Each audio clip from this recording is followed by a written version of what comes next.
अस्सलाम वालेकुम। Hi dear students, आज का जो हमारा टॉपिक है वो है पॉलिटिकल सिस्टम। उसकी मीनिंग क्या होगा, उसकी डेफिनेशन क्या है और उनके फीचर्स क्या हैं। इससे पहले अगर आपने हमारा चैनल सब्सक्राइब नहीं किया तो उसे सब्सक्राइब करें और वीडियो पसंद आए तो वीडियो को लाइक करें।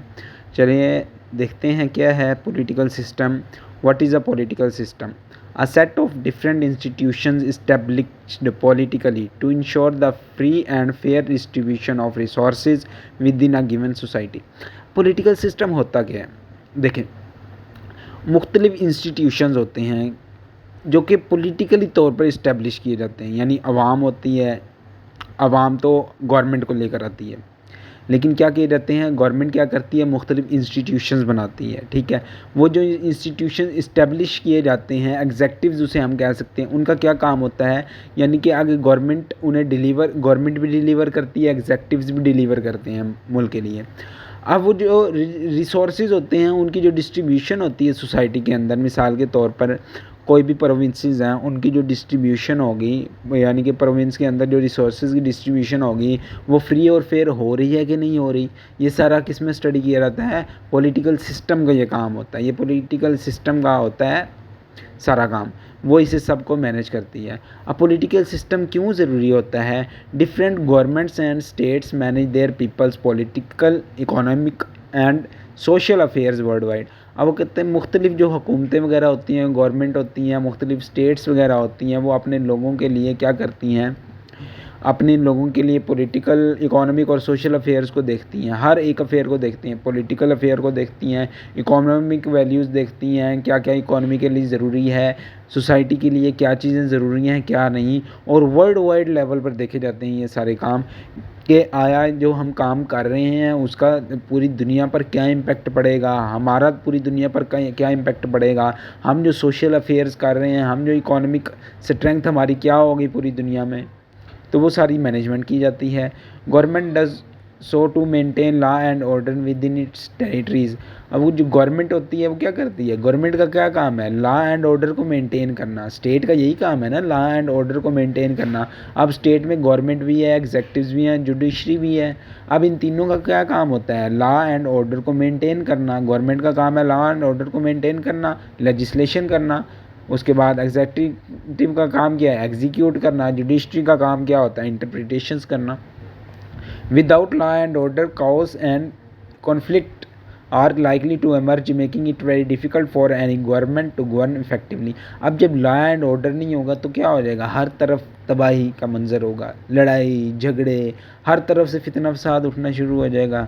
ठीक है, हर तरफ से लड़ाई झगड़े करेंगे लोग, तो बहुत ज़्यादा मुश्किल हो जाएगा गवर्नमेंट के लिए, यानी कि मुल्क को बहुत मौसर तरीके से, अच्छे तरीके से चलाना बहुत मुश्किल हो जाएगा, गवर्नमेंट सर्वाइव नहीं कर सकेगी। तो इसके दो सर्टेन ऑब्जेक्टिव्स क्या होता है, इसका सर्टेन ऑब्जेक्टिव है who will be leaders their roles, यानी कि लीडर्स कौन होंगे, उनका रोल क्या होगा। करेक्टरिस्टिक्स क्या है, enjoy the monopoly of using legitimate force, यानी मोनोपोली क्या होता है, यानी कि ना लोगों को मोनोपोलाई करना, यानी कि ना उन्हें ये बताना कि बात उनकी मानी जा रही है, लेकिन असल में क्या होता है, बात वो अपनी मनवा रहे होते हैं। बस लोगों के जहन में उन्होंने एक ख्याल डाल दिया होता है कि लोगों की बातों की वैल्यू की जाती है, उनकी बातों को नज़रअंदाज नहीं किया जाता, लेकिन असल में उनके पीछे सारे उनके मोटिव्स होते हैं। नेक्स्ट हमारे पास क्या है, डिक्टेटरशिप। डिक्टेटरशिप क्या होता है, ruling person has the full control over the state institutions and the entire society. अब कोई एक शख्स होता है, जैसे कि हिटलर की हम मिसाल लेते हैं, एडोल्फ हिटलर था। अब वो क्या करता था, पूरे जर्मनी पर उसका कंट्रोल था, पूरे ऑल ओवर द स्टेट उसका कंट्रोल था, सारे इंस्टीट्यूशंस पर, सारे इदारे पर, पूरी सोसाइटी पर, पूरी स्टेट पर उसका कंट्रोल था। जब किसी भी एक शख्स का पूरी सोसाइटी, पूरी स्टेट पर कंट्रोल होता है तो उसे हम क्या कहते हैं, डिक्टेटरशिप कहते हैं। Human rights and liberties never expected. अब इसमें क्या होता है, कभी भी इंसानों को उनके पूरे हकूक़ नहीं दिए जाते, उन्हें आज़ादी नहीं होती बोलने की, वो कोई भी काम, यानी किसी भी काम करने की उन्हें आज़ादी नहीं होती। जब तक डिक्टेटर न चाहे वो काम नहीं कर सकते, अवाम काम नहीं कर सकती। Gain state powers through drug elections and by overthrowing governments. अब जो डिक्टेटरशिप आती है वो किस तरह आती है, या तो इलेक्शंस सही नहीं करवाए जाते कंडक्ट, उनमें बहुत ज़्यादा नाइंसाफ़ी की जाती है, या फिर जो गवर्नमेंट चल रही होती है ऑलरेडी उसे क्या किया जाता है, ओवरथ्रो कर दिया जाता है। ठीक है, यानी कि गवर्नमेंट को साइड पे हटा दिया जाता है, दूध से मक्खी की तरह निकाल दिया जाता है, और फिर क्या है, खुद हुकूमत की जाती है, हुकूमत संभाली जाती है। Citizens participation is not allowed. ज़ाहिर सी बात है, जब डिक्टेटर है, एक ही शख्स के पास हुकूमत है, तो वो क्यों चाहेगा कि लोग पार्टिसिपेट करें पॉलिटिक्स में। सारे पॉलिटिकल अफेयर्स अलाउ नहीं किए जाते, कुछ भी अलाउ नहीं किया जाता, सारे बैन हो जाते हैं। Media is the mouthpiece of the dictatorial government. Sorry, जो मीडिया होता है, अब वो क्या होता है, वो तोती बोलता है। मीडिया जो होता है वो मिट्ठू होता है, किसका, जिसकी गवर्नमेंट होती है उसका। डिक्टेटर की गवर्नमेंट है तो डिक्टेटर के गुण गाएगा वो। One person is given unchecked power. अब एक ही शख्स को पावर दे दी जाती है, और अनचेक्ड मतलब कि उससे कोई पूछने वाला नहीं, कोई उस पर रोक टोक करने वाला नहीं, कोई सवाल भी नहीं उठा सकता डिक्टेटर से, सवाल पूछ ही नहीं सकता डिक्टेटर से कि ऐसा क्यों हुआ। तो ये क्या है, ये डिक्टेटरशिप पे एक ही पर्सन है, उसके पास अनचेक्ड पावर है, जितनी मर्जी पावर वो यूज़ करे, इलीगल करे चाहे इलीगल करे, उसे कोई रोकने वाला नहीं है। अब इसमें एग्जांपल्स हमारे पास आ जाती हैं। एडोल्फ हिटलर की है, जो जर्मनी का था डिक्टेटर। जोसेफ स्टालिन है, या नॉर्थ कोरिया में इस वक्त भी डिक्टेटरशिप है। तो ये सारी किसकी मिसालें हैं, डिक्टेटरशिप में की मिसालें हैं, जिसमें एक ही बंदे का पास सारी पावर होती है। अब नॉर्थ कोरिया के लोग क्या करते हैं, नॉर्थ कोरिया के लोग बाहर के ममालिक में बात ही नहीं कर सकते। ठीक है, वो एक शहर से दूसरे शहर जाने के लिए, या तिजारत वगैरह करने के लिए, कोई काम करने के लिए उन्हें डिक्टेटर से पूछना पड़ता है, वैसे नहीं कर सकते। नेक्स्ट है हमारे पास मोनार्की क्या होती है। Power resides in a single family that rules from one generation to the next generation.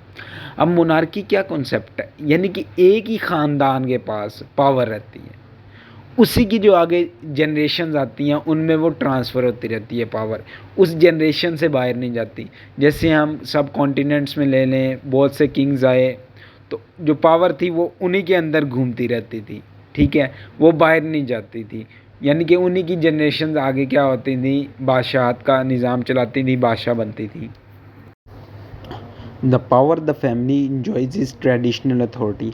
अब ये जो पावर होती है क्या होती है, ट्रेडिशनल अथॉरिटी होती है। राजा महाराजा वगैरह जो होते हैं, ये ट्रेडिशनल अथॉरिटी मिली होती है उन्हें। And many monarchs command respect aware because their subjects bestow this type of authority on them. और बाज़ुकात क्या होते हैं, राजा महाराजा क्या करते हैं, अपनी आवाम की रिस्पेक्ट करते हैं, क्योंकि वो उन्हें अथॉरिटी देते हैं, उनकी अथॉरिटी मानते हैं। जो राजा महाराजा कहते हैं, कमांड्स देते हैं लोगों को, वो उन कमांड्स पर अमल करते हैं। और बाज़ दफ़ा क्या होता है, other monarchs how ever have insured respect through arbitrary power and even terror. और बाज़ दफ़ा जो मोनार्क्स होते हैं, राजा महाराजा, वो क्या करते हैं, खौफ के ज़रिए, दहशत के ज़रिए पावर अपनी इम्पोज़ करते हैं लोगों पर, ताकि क्या किया जा सके, उनका राज बरकरार रहे, लोगों में दहशत रहे, लोगों में उसका खौफ रहे। Political system example where the monarchy is very powerful and inherits the government, this is a common in। अब ये ज़्यादातर कहाँ है, सऊदी अरबिया में रही है, जॉर्डन में रही है। अब तो यानी कि यहाँ ज़्यादा मोनार्की है, यानी कि यहाँ एक ही फैमिली है जो क्या कर रही है, बरसों से हुकूमत कर रही है, बहुत ज़्यादा सालों से वो हुकूमत में आई जा रही है, वही हुकूमत कर रही है, उसके अलावा कोई नहीं कर रहा, एक ही फैमिली है जो हुकूमत कर रही है। तो ये क्या था, मोनार्की का कॉन्सेप्ट। आगे क्या है हमारे पास, एब्सोल्यूट मोनार्की और कॉन्स्टिट्यूशनल मोनार्की। मोनार्की की दो टाइप्स हैं, एक आ जाती है हमारे पास एब्सोल्यूट मोनार्की क्या होती है, और दूसरी कॉन्स्टिट्यूशनल मोनार्की क्या होती है। दोनों में क्या डिफरेंस होता है। एब्सोल्यूट में क्या होता है, royal family claims are divine right to rule and exercise considerable power over their kingdom.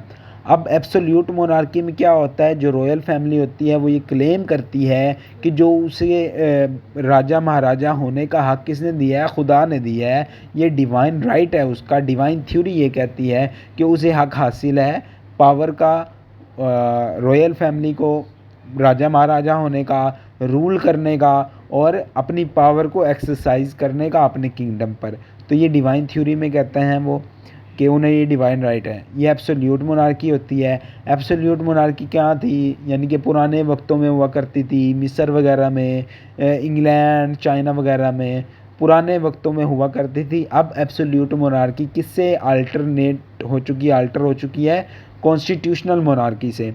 Constitutional monarchy में क्या होता है, कुछ अमेंडमेंट्स की जाती हैं। In these monarchies royal family serves as symbolic and ceremonial role and enjoys little if any real power. अब constitutional monarchies में क्या होता है, जो पावर होती है रॉयल फैमिली की वो क्या हो जाती है, कम कर दी जाती है। एब्सोल्यूट मोनार्की में रॉयल फैमिली सोवरन हुआ करती थी, लेकिन अब क्या है, अब पार्लियामेंट का निज़ाम है, पार्लियामेंट सोवरन होती है। जैसे कि ब्रिटेन में रिसेंटली हुआ है, यानी कि राजा महाराजा जो हैं उनका रोल इतना ज़्यादा नहीं है, पार्लियामेंट सुप्रीम है। तो सुप्रीमेसी किसकी है कॉन्स्टिट्यूशनल मोनार्कीज़ में, पार्लियामेंट की है। इसी तरह डेनमार्क हो गया, नॉर्वे, स्पेन और स्वीडन, इन सब में क्या है, कॉन्स्टिट्यूशनल मोनार्कीज एग्जिस्ट की जा रही हैं, एग्जिस्ट होती हैं, करती हैं। तो इनमें क्या होता है, वही सुप्रीमेसी पार्लियामेंट के पास होती है, जबकि ये सिंबल्स के तौर पे होती हैं रॉयल फैमिलीज़। नेक्स्ट हमारे पास ओलिगार्की है। ओलिगार्की क्या होता है, इसमें क्या होता है, कुछ लोग होते हैं वो गवर्नमेंट में आते हैं, वो रूल करते हैं और स्टेट को चलाते हैं। ठीक है, ये एलीट क्लास हो सकती है, अपर क्लास हो सकती है, कोई भी ग्रुप हो सकता है जो क्या करता है, चंद लोगों पर ग्रुप मुश्तमिल होता है। इसे हम क्या कहते हैं, ओलिगार्की कहते हैं। These groups of people belong to a particular class, किसी भी मखसूस क्लास से ये लोग बिलोंग करते हैं, यानी कि ताल्लुक़ रखते हैं। कोई भी मखसूस क्लास हो सकती है सोसाइटी में। Few ruling are mostly corrupt and not elected by citizens privileged positions.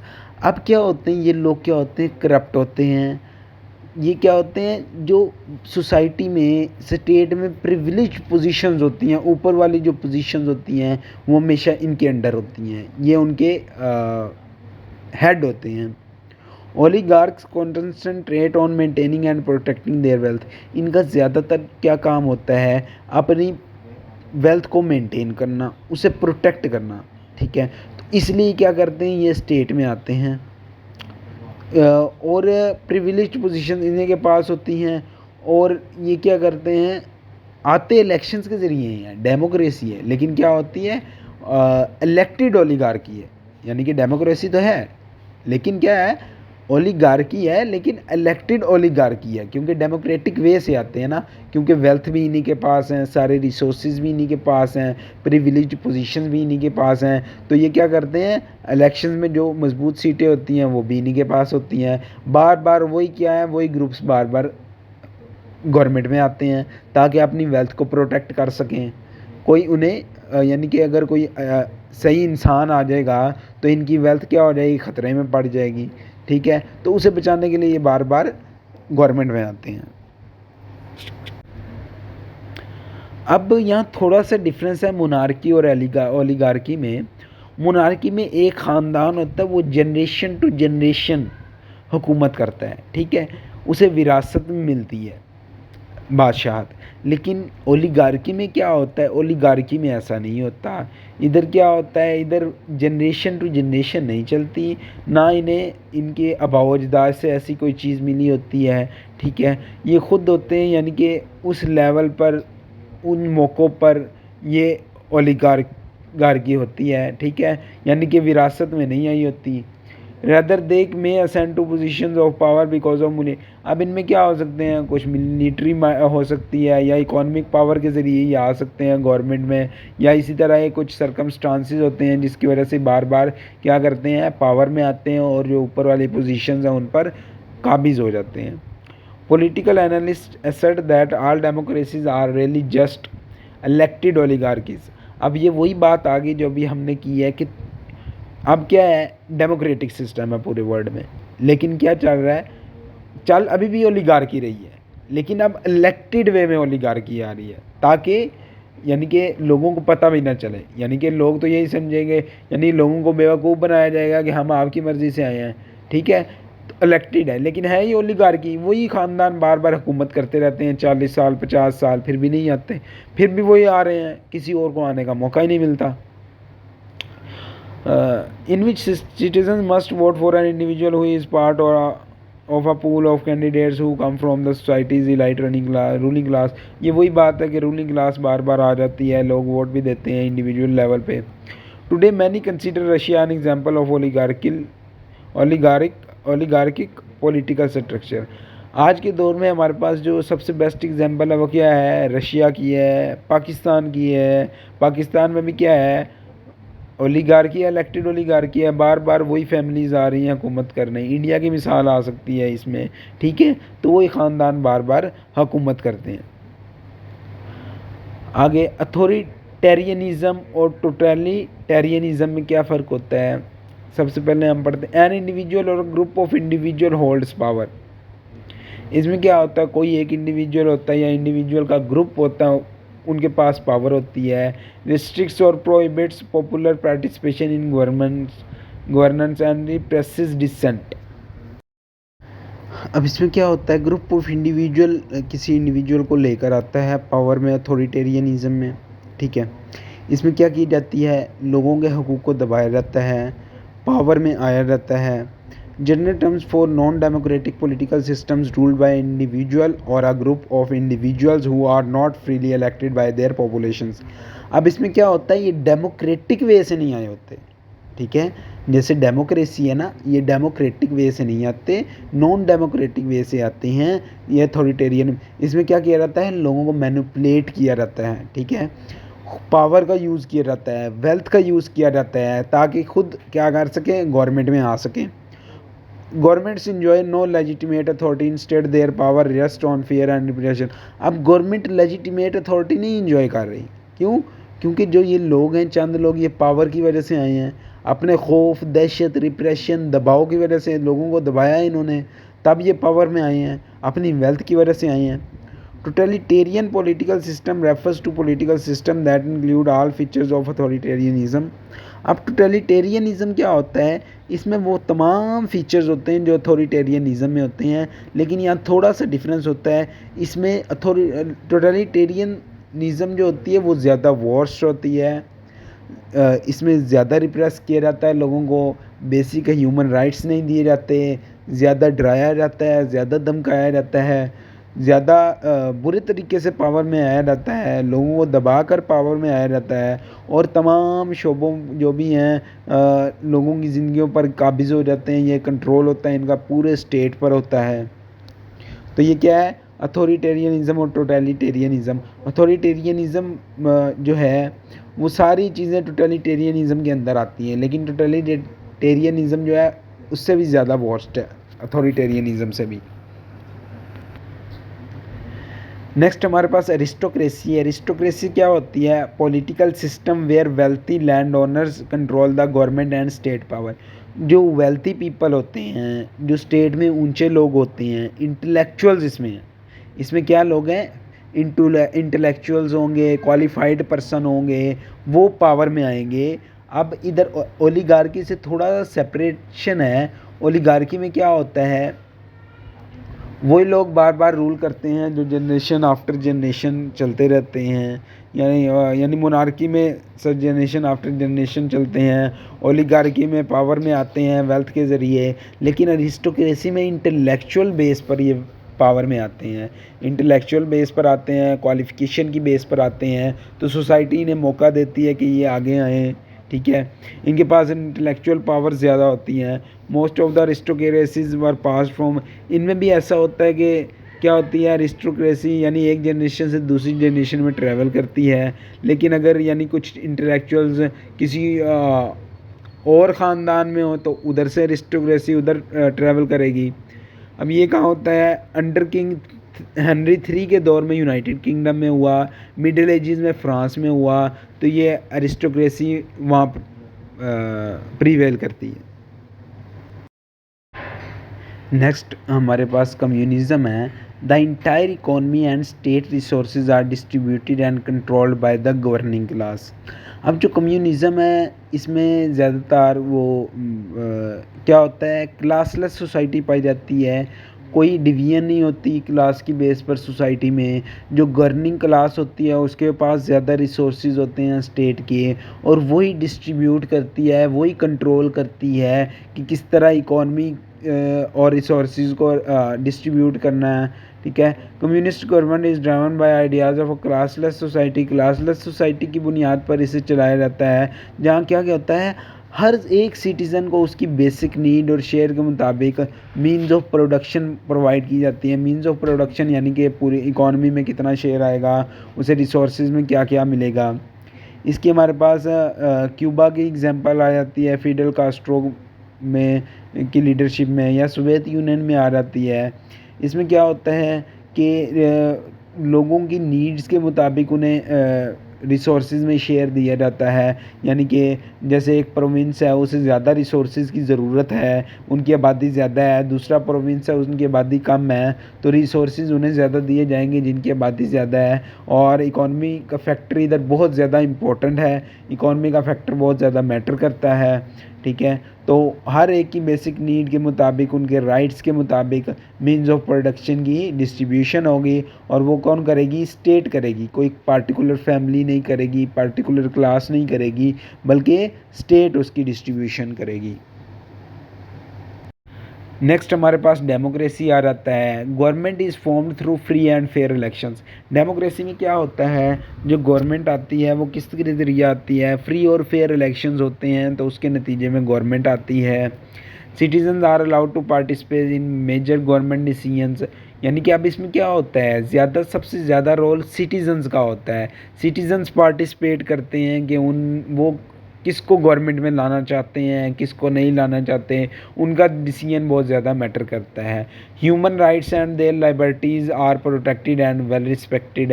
जो इंसानों के जो हकूक़ हैं, उनकी आज़ादी है, वो उन्हें दी जाती है। उनके राइट्स का तहफ़्फ़ुज़ किया जाता है, प्रोटेक्ट किए जाते हैं उनके राइट्स वगैरह, और उन्हें रिस्पेक्ट दी जाती है। In democratic societies, the citizens enjoy the right to participate in elections and change. अब क्या है, किसी भी डेमोक्रेटिक सोसाइटी में जो लोग होते हैं वो क्या कर सकते हैं, वो इलेक्शंस में आ भी सकते हैं, पार्टिसिपेट भी कर सकते हैं। ठीक है, किसी भी तरह के, हर तरह की आज़ादी का उन्हें हक हासिल होता है।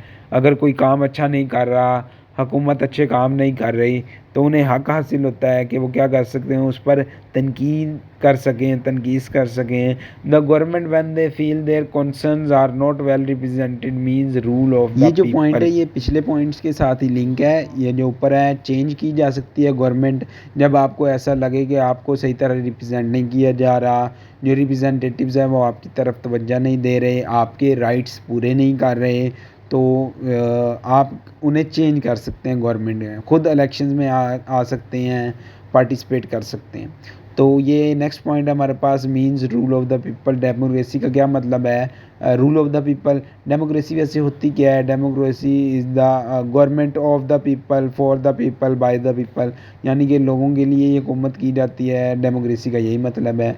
इसकी एग्जांपल्स हमारे पास आ जाती हैं, यूनाइटेड स्टेट है, फ्रांस, इंडिया, जर्मनी, ये सारी क्या है, डेमोक्रेटिक कंट्रीज़ हैं। तो इनमें क्या होती है, डेमोक्रेसी पाई जाती है। Practice all citizens are equal before law. तमाम के तमाम सिटीजन्स क्या हैं, कानून के सामने सब बराबर हैं आपस में। ठीक है, अब दो तरीके की डेमोक्रेसीज होती हैं। एक होती है डायरेक्ट, जिसमें क्या करते हैं, लोग डायरेक्ट वोट देते हैं। जैसे कि पाकिस्तान में हुआ था, परवेज़ मुशर्रफ के लिए इलेक्शन हुआ था कि लोगों ने डायरेक्ट उसकी प्रेसिडेंसी के लिए वोट दिया था। तो वो होती है डायरेक्ट डेमोक्रेसी, जिसमें लोग डायरेक्ट वोट देते हैं किसी भी सरबराह के लिए। जबकि रिप्रेजेंटेटिव डेमोक्रेसी में क्या होता है, रिप्रेजेंटेटिव्स होते हैं, जैसे कि एमएनए हो गया, एमएलए हो गए, इन्हें क्या होते हैं, एमपीए वगैरह हो गए, इन्हें वोट दिए जाते हैं। ठीक है, फिर ये आगे जो इन्होंने अपना सरबराह बनाना होता है उसे बनाते हैं। तो लोग रिप्रेजेंटेटिव्स चूज़ करते हैं ताकि क्या कर सकें, जो अपने पसंद की गवर्नमेंट ला सकें। ये रिप्रेजेंटेटिव डेमोक्रेसी में आ जाता है। तो ये था आज का हमारा लेक्चर। अगर आपको लेक्चर अच्छा लगा, वीडियो पसंद आई, तो वीडियो को लाइक करें और चैनल को सब्सक्राइब करें ताकि मेरी हर नए आने वाली वीडियो का नोटिफिकेशन आपको मिलता रहे। बहुत जल्द हाजिर होंगे एक नई वीडियो के साथ। तब तक के लिए अल्लाह हाफिज़।